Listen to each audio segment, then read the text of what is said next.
Assalamualaikum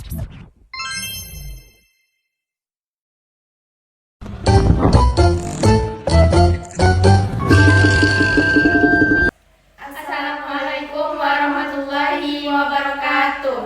Kami dari kelompok 5 dengan mata kuliah Perilaku dan Pengembangan Organisasi Prodi Administrasi Bisnis Universitas Islam Riau. Dalam video ini, kami ingin mempresentasikan hasil diskusi kami yang berjudul Kemampuan Kepemimpinan. Selamat menyaksikan.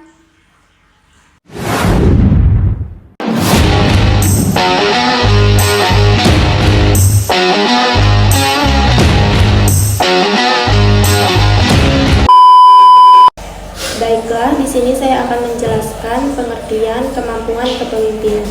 Menurut Kusuma, kepemimpinan adalah setiap upaya seseorang yang mencoba untuk mempengaruhi tingkah laku seseorang atau kelompok. Upaya untuk mempengaruhi tingkah laku ini bertujuan mencapai tujuan perorangan, tujuan teman, atau bersama-sama dengan tujuan organisasi yang mungkin sama atau berbeda.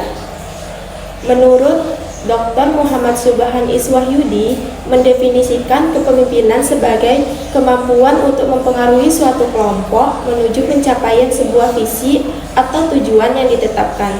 Sumber dari pengaruh tersebut dapat secara formal seperti yang dilakukan dalam peringkat manajerial organisasi. Menurut Stephen P. Robbins dan Timothy E. Judge, kepemimpinan sebagai kemampuan untuk mempengaruhi suatu kelompok menuju pencapaian sebuah visi atau tujuan yang ditetapkan. Jadi, dapat disimpulkan, kemampuan kepemimpinan merupakan keterampilan yang memungkinkan seseorang untuk menginspirasi, membimbing, dan mengarahkan individu dan tim menuju pencapaian tujuan bersama. Seorang pemimpin yang efektif tidak hanya memiliki satu keterampilan, tetapi gabungan dari berbagai kemampuan yang mencapai aspek pribadi, interpersonal, strategi, dan eksekusi. Kemampuan untuk menjadi seseorang pemimpin dapat dilihat dari bagaimana ia berusaha menjadi yang terbaik dan mampu memimpin dirinya sendiri. Selanjutnya yaitu macam-macam kemampuan. Yang pertama, kemampuan intelektual adalah kapasitas untuk melakukan aktivitas mental. Yang kedua, kemampuan kognitif menunjukkan kapabilitas berkaitan dengan akuisisi dan aplikasi pengetahuan dalam pemecahan masalah. Yang ketiga, emotional intelligence atau kecerdasan emosional adalah kecerdasan dalam mengendalikan emosi, bagaimana seseorang menyadari bagaimana emosinya bereaksi dengan kondisi dan situasi tertentu. Yang keempat, kemampuan fisik, yaitu kapasitas untuk melakukan tugas yang menuntut stamina, ketangkasan, kekuatan, dan karakteristik yang semacamnya.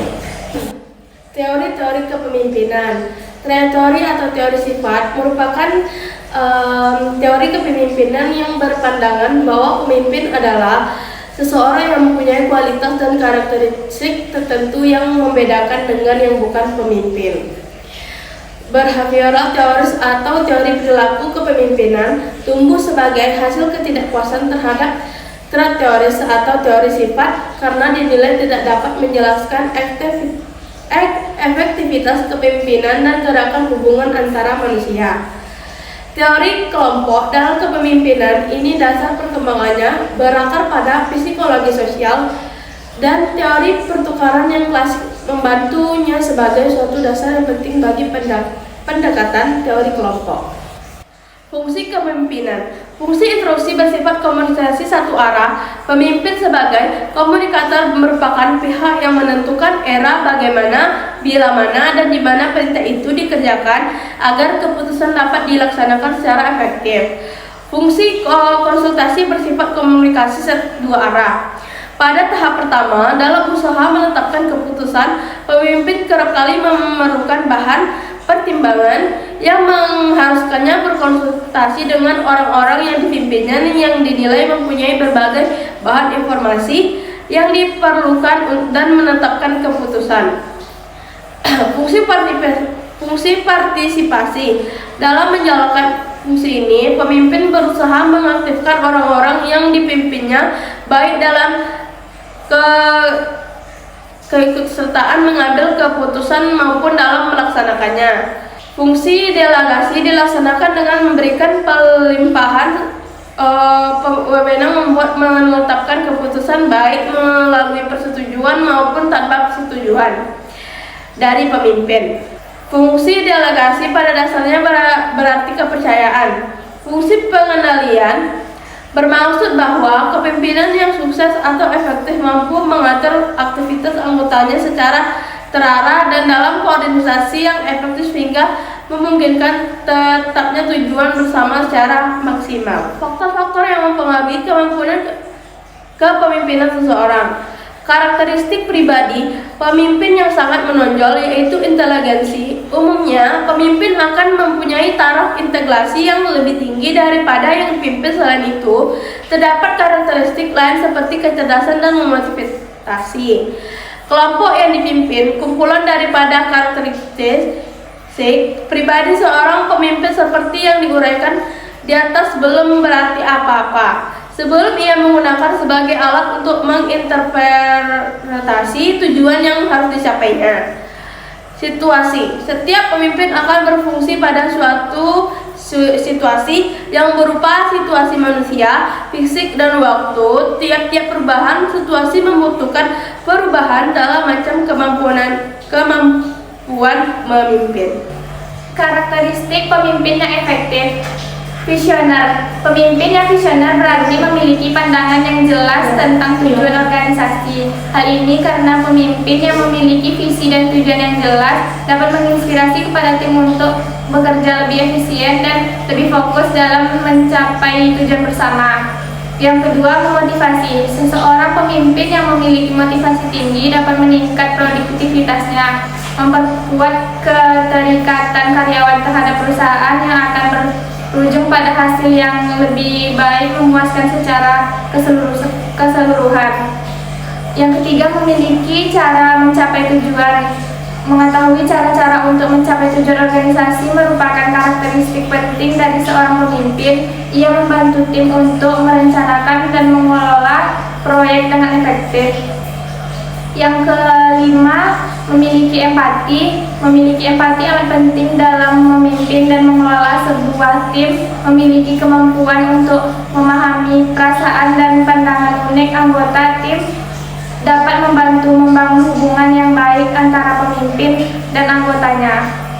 Selanjutnya, kreatif. Sebagai seseorang pemimpin, memiliki kreativitas yang tinggi menjadi modal utama dalam menghadapi tantangan dan memecahkan persoalan yang terjadi di perusahaan. Memahami keunikan tim, mengetahui keunikan tim adalah salah satu karakteristik penting dari seorang pemimpin karena ini memungkinkan pemimpin untuk mengarahkan anggota tim dengan tujuan yang jelas dan terukur. Terutama jika seorang pemimpin memiliki tanggung jawab untuk memimpin beberapa tim sekaligus. Yang terakhir itu introspeksi.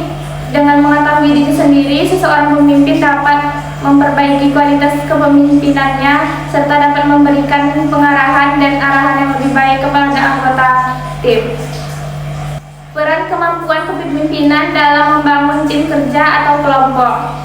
Sebagaimana diungkapkan sebelumnya bahwa pemimpin memiliki kedudukan yang menentukan dalam sebuah organisasi. Pemimpin yang mampu melaksanakan tugas kepemimpinannya dengan efektif dapat menginspirasi orang atau kelompok untuk mencapai tujuan yang diinginkan. Sebaliknya, pemimpin yang kurang efektif hanya berperan sebagai figur kepemimpinan tanpa mempengaruhi dengan kuat orang-orang yang dipimpinnya. Hal ini bisa mengakibatkan kinerja organisasi menjadi lemah dan akhirnya mengantarkan organisasi pada keterpurukan. Baiklah, kesimpulan dari materi kami adalah kemampuan kepemimpinan adalah hal yang sangat penting dalam berbagai aspek kehidupan, baik di lingkungan organisasi, pendidikan maupun masyarakat. Pemimpin yang baik mampu mengarahkan tim, membuat keputusan yang tepat dan menciptakan lingkungan kerja yang harmonis. Oleh karena itu, kepemimpinan harus terus dikembangkan melalui pelatihan, pengalaman, dan evaluasi diri. Sekian pemaparan dari kami.